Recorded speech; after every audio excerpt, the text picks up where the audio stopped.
To me, the pigeon stretch or the hip rotation stretch is one of the key movements that I've implemented over the years that has made a dramatic difference. I think over time, we lose a lot of rotation through our hips. And the more we can go ahead and mobilize rotation specifically, the better we're gonna be.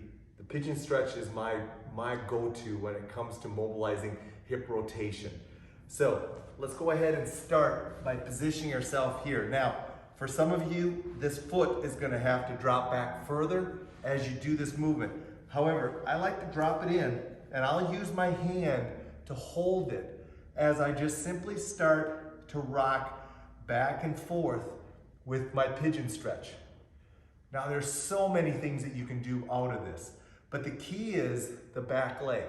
You want to keep the back leg in the midline, middle of the position, or even sometimes I'll bring it over a little bit just to work on even more rotation through my left hip. So keeping it in the midline, I'm just going to start by just rocking back and forth.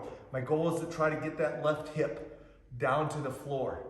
I might go ahead and then progress by just dropping down onto my forearms and just rocking again in this position.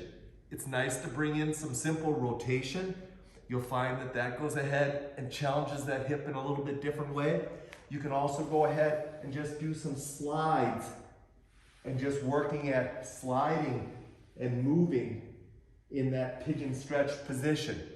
Lastly, I'm gonna go ahead and try to slowly bring this foot further up as I drop my hips back and really allow my back leg to be straight and my low back to maybe arch a little bit, but I'm more working on just being upright. Once again, when I come out of it, I always like to do some hip clocks to just mobilize it a little bit more. Now let me take you through some other advanced ways to do your pigeon stretch. Great way to go ahead and progress your pigeon stretch is to take it to an elevated surface. In this case, I've got my foam plyo box, but you could also use a weight bench. In some cases, a chair without arms is also going to work really well.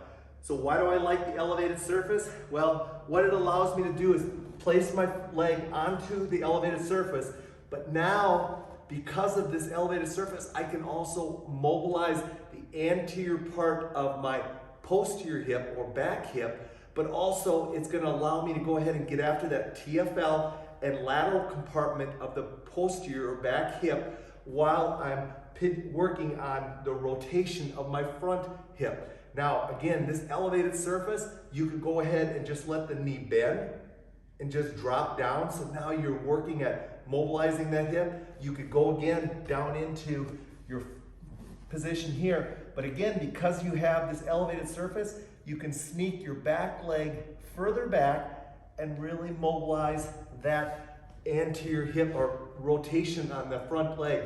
You could also bring in, again, rotation to working on that. You can go ahead and bring in a reach. Because you're elevated now, you can reach down. You could also go ahead and just rotate and turn out of your pigeon stretch. Anytime you need a break, just go ahead and let yourself come forward and then drop back down. Matter of fact, I like to just rock back and forth while I'm doing my pigeon stretch. So again, keep that in mind, but bringing it up to an elevated surface is a great way to progress it.